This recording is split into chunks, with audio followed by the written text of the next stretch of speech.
অবশেষে আমরা একদম পাহাড়ের উপরের যে দিক ওই জায়গায় যাব, কারণ এদিক থেকে বাস এটা যাওয়া সম্ভব না। আরো 20 মিনিটের মতো লাগবে একদম উপরে, যেদিক থেকে অগ্নিকাণ্ড যে জিনিসটা শুরু হয়েছে, যেদিক থেকে আগুনের গোলা বের হয়েছে ওই জায়গায় পৌঁছাইতে আরো 20 মিনিট লাগবে। আমার সাথে আমার ওই যে আরো 2টা বড় ভাই আছে, অনিক ভাই এবং জিয়াদ ভাই। আমরা 3 জন এখন উপরে উঠতেছি, কারণ আর বিশেষ করে এদিকে প্রচুর ঠান্ডা, প্রচুর। যারা দিকে ঘুরতে আসবেন অবশ্যই জ্যাকেট নিয়ে আসবেন, প্রচুর ঠান্ডা। তা না হলে মনে করেন এদিকে চেষ্টা করা একদম সম্ভব না। যদি আমি ভুল করে ফেলছি, জ্যাকেট আনি নেই, তারপরও আমার নিচে 2টা গেঞ্জি হুডি আছে, এই কারণে অতটা সমস্যা হইতেছে না। বাট যারা এদিকে আসবেন অবশ্যই জ্যাকেট সাথে করে নিয়ে আসবেন। কি অবস্থা ভাইয়া, কেমন লাগতেছে? আমাদের জিয়াদ ভাই যদিও একটু খারাপ লোক, লুচা টাইপের, তারপরে ওনারা ভালো আছে, যেমন কথায় কথায় আলহামদুলিল্লাহ ইনশাল্লাহ এইসব ব্যবহার করে। আর অনিক ভাই এমনি এইসব সব দিক দিয়ে ঠিক আছে, অনিক ভাই এমনি সব দিক দিয়ে ঠিক আছে। মানুষ সবই জায়গায় শেষর, যেমন নিজে হয়তো বাথরুমে গেলে টাকা দেওয়া লাগবে দিকে উপরে আইসা প্রসাব করে, আর মানুষ বলে কি ইংলিশ ইতালিয়ান ওরা অনেক বেশি ভালো, আর অনেক নিয়মকানুন মানে। আসলে নিয়মকানুন ওরা মানে না, ওদের দিয়ে মানানো হয় জোর করে। আর আমার বাঙালিরা যারা পারে না, প্রশাসন যারা করাইতে পারে না, প্রশাসন ব্যর্থ।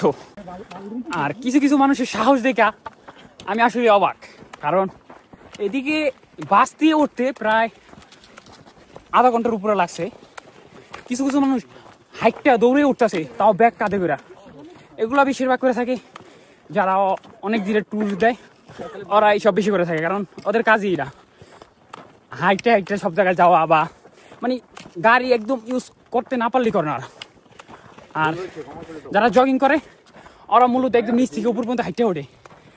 আমি 20 মিনিটের পথ এই জায়গায় উঠতে যাই আমরা শেষ। আর তারা একদম নিচ থেকে ওঠে, মানে ওদের ফিজিক্যালি ওরা কতটা স্ট্রং। আর বেশিরভাগ লোকই দেখলাম সব 40-45, আর আমরা 20-এই শেষ। এইসব জায়গায় ঘুরতে এলে আপনি ভিউ নিয়ে কোনো প্রশ্নই তুলতে পারবেন না। যদি আপনি তাকাই থাকতে মনে ইচ্ছে হবে, চোখ ফেরানোর কোনো প্রশ্নই হাঁটে না, এত সুন্দর ভিউ। আসলে পুরো নাপোলি দেখা যায় একদম এটার উপর থেকে। অবশেষে বহুত জার্নির পর যে জিনিসটা আসলে দেখতে আসছি সেই জায়গায় পৌঁছেছি। আসলে জায়গার ভিউ নিয়ে কিছু বলার নেই।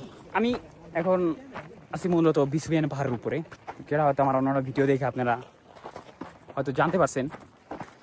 বিসবিয়ানো এটা নাপোলির খুব একটা বিখ্যাত পাহাড়। এখানে এটা পাহাড়টা খুব ভালো না, কারণ আছে একটা খুবই ভয়ানক কাহিনী। 79 খ্রিস্টাব্দে এখানে হয়েছে এক অগ্নিকাণ্ড, যেটা আমরা মোবাইলে বা কিছু ভিডিওতে দেখে থাকি, কিন্তু এখানের আশেপাশে মানুষ আজ থেকে 79 খ্রিস্টাব্দে যারা মূলত চোখে দেখছে। এখান থেকে যে আগুনের গোলাগুলো উঠছে সেটা মূলত নামছে পাশের একটা শহর পম্পে, ওই জায়গা দিয়ে মূলত নামছে, যে কারণে পম্পে শহরটি একদম বিচ্ছিন্ন হয়ে গেছে। আর এই পাহাড়টি প্রতি বছরেই কোনো না কোনো দুর্ঘটনা ঘটতেছে, প্রতি বছর। এবছরও পাহাড়টি বেশ কিছুদিন আগুন ছিল, পাহাড়ের প্রায় মাঝামাঝি পুড়ে গেছে। এখানে প্রতি বছর হাজার টুরিস্ট আসে ঘুরতে এবং দেখতে। বিশেষ করে যারা স্কুলে পড়ে, যেমন আমাদের বাংলাদেশে বলা হয় ক্লাস 9, 10 বা inter first year, inter second year. আর এদেশে ইন্টারমিডিয়েট পড়ে যারা ডিপ্লোমা করে, ওই ধরনের বাচ্চা কাচ্চারা বেশি এদিকে ঘুরতে আসে, কারণ ওদেরকে বাস্তবতা শেখানোর জন্য বা বোঝানোর জন্য ওদেরকে এখানে আনা হয়, যে আসলে জীবন কি, আজ থেকে 100 বছর 150 বছর আগে কি হয়েছে কি না হয়েছে, মানুষ কীভাবে বাঁচছে। এখন মানুষ অনেক সুখে আছে, কিন্তু ওই সময় জীবন একটু ডিফারেন্ট ছিল।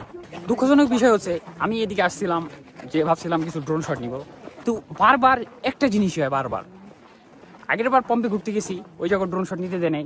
এবার এই জায়গায় ঘুরতে আসছি, মাত্র ড্রোনটা উপরে উঠাইছি, আয়সা বলতেছে না এদিকে ড্রোন শট নেওয়া যাবে না, জাস্ট মোবাইল ছাড়া অন্য কোনো কিছু ছাড়া তুমি পিক তুলতে পারবা না বা ভিডিও করতে পারবা না এর 1000 মিটার এরিয়ার ভিতরে। তা আমার কাছে বেশ দুঃখজনক একটা বিষয়, কারণ আমি অনেক আশা নিয়ে আসছিলাম এদিক থেকে কিছু ভিউ নেবো। এই পাহাড়টি প্রতিটি বাচ্চাকে শিক্ষা দেয় মূলত যে প্রকৃতির শক্তি আসলে কত শক্তিবান, প্রকৃতির শক্তি দ্বারা আসলে কি করা যায়, ও কি করতে পারে, ওর কতটুকু শক্তি আছে। কারণ একটা উদাহরণ, যেমন এ পাহাড়ে কখনো আগুন লাগলে কখনোই নিবানোর চেষ্টা করা হয় না, কারণ বহু বছর যাবত এই জিনিসটা আগুন লাগতেছে, পড়তেছে, কিন্তু কখনো কেউ ওইভাবে আগুন থামাইতে পারে না। যে কারণে পাহাড়টিকে কখনোই চেষ্টা করা হয় না আগুন থামানোর। পম্পে শহরের মূল স্টোরি হচ্ছে, পম্পে শহরে একটা সময় সমকামিতা চলতো। আল্লাহ তাআলার একটা বাণী আছে, আল্লাহ কখনো ছাড় দেয় কিন্তু ছেড়ে দেয় না। আপনাকে আজ কাল কিংবা পরশু কোনো না কোনো একদিন খারাপ কাজের খেসারত পোষাইতে হইবে, ঠিক আছে? যেমন পুরা পম্পে শহরটা বিখ্যাত ছিল সমকামিতায়, যে কারণে পম্পে শহরের পাশে একটা বিখ্যাত পাহাড় যার নাম ভিসুভিয়ানো। আজ হয়তো ভিসুভিয়ানো পাহাড়টাকে মানুষ খারাপ বলে, কারণ এই শহরটা প্রচুর প্রচুর মানুষ মারছে। এটা আল্লাহরই কোনো একটা খেলা। কারণ কারণ আপনি একটা জিনিস বুঝেন, একটা পাহাড় প্রতি বছরে কারণ ছাড়াই আগুন লেগে যায়, একটু গরম হইলে একদম আগুন লাগিয়ে ভরে যায়। কারণ এই যে শহরটা পাশে যে সমকামিতা চলতো, ওই শহরটাকে পুরো ধ্বংস করছে এই পাহাড়ের অগ্নিকাণ্ড। আজ থেকে বহু বহু বছর আগে 79 খ্রিস্টাব্দে যখন প্রথম অগ্নিকাণ্ড হয়, ওই অগ্নিকাণ্ডতেই পুরো পম্পে শহরটা ধ্বংস হয়ে যায়। আমার জানা মতে যখন সাইদি সাহেব বেঁচে ছিলেন, সাইদি সাহেব উনি নিজেও এখানে আসছিলেন এই পাহাড়টা দেখার জন্য, স্টোরি দেখার জন্য। এখানে এমন না যে অন্য অন্য দেশেরা আসে, এখানে বেশ মুসলমান মানুষও এই পাহাড়টা দেখার জন্য আসে। আমরা যারা মুসলমান, আমরা মূলত এই পাহাড়টাকে খুবই ভালোবাসি, আর যারা খ্রিস্টান ওরা পাহাড়টাকে ঘৃণা করে, বাট দেখতে আসে। কারণ ওই সময় যখন এই অগ্নিকাণ্ড হয়, প্রায় 16,000-এর বেশি মানুষ একসাথে মারা যায়। মানুষ পুরা দাঁড়াই ছিল, হাঁটিকুটি দাঁড়াই ছিল ছাইর কারণে, কারণ একটা পাহাড় পুরা ধ্বংস হয়ে গেছে, ছাইতে পুরো শহরটাই ঢেকে গেছে। যদি আপনি এখানে ঘুরতে আসেন ভিসুভিয়ানো আর পম্পে শহরটিতে, তা আমার পার্সোনাল সাজেস্ট, আপনি সমকামিতা আর আজ থেকে হাজার হাজার বছর আগে মানুষ কিভাবে বসবাস করছে, এই দুইটা জিনিস সম্পর্কে একদম ক্লিয়ারলি ধারণা পাবেন।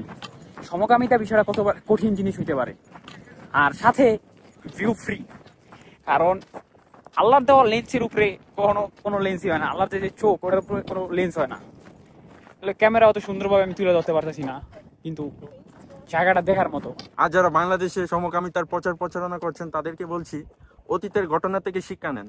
মনে রাখবেন, আল্লাহ তাআলা ছাড় দেয় কিন্তু ছেড়ে দেন। আমি এই মুহূর্তে আছি ভিসুভিয়ানো পাহাড়ের একদম শেষ উঁচুতে এবং শেষ জায়গায়, যার থেকে আর বেশি দূর ঘোরার মতো জায়গা নাই, যার চায়। সত্যি কথা বলতে আমার এখন এই জায়গা তারা যে ফিলিংস হয়েছে, কিছু বলার মতো নয়। প্রকৃতির যে হাওয়া খুবই সুন্দর, একটা হাওয়া লাগতেছে শরীরে, সেটা একদম ফ্রেশ মনে হইতেছে, যার ভিতরে কোনো সমস্যা বলতে কোনো শব্দই নেই, তাই আমার একটা কথা থাকবে যে আপনারা যদি কেউ আসতে চান আসতে পারেন। এই জায়গা খুবই সুন্দর একটা ঘোরার জায়গা, কারণ জীবনে সবকিছু করতে হবে, কারণ একটা জীবনে সব ধরনের এক্সপিরিয়েন্স না দরকার। কাজ কামের পাশাপাশি আমরা সবাই ঘোরাফেরাও করি।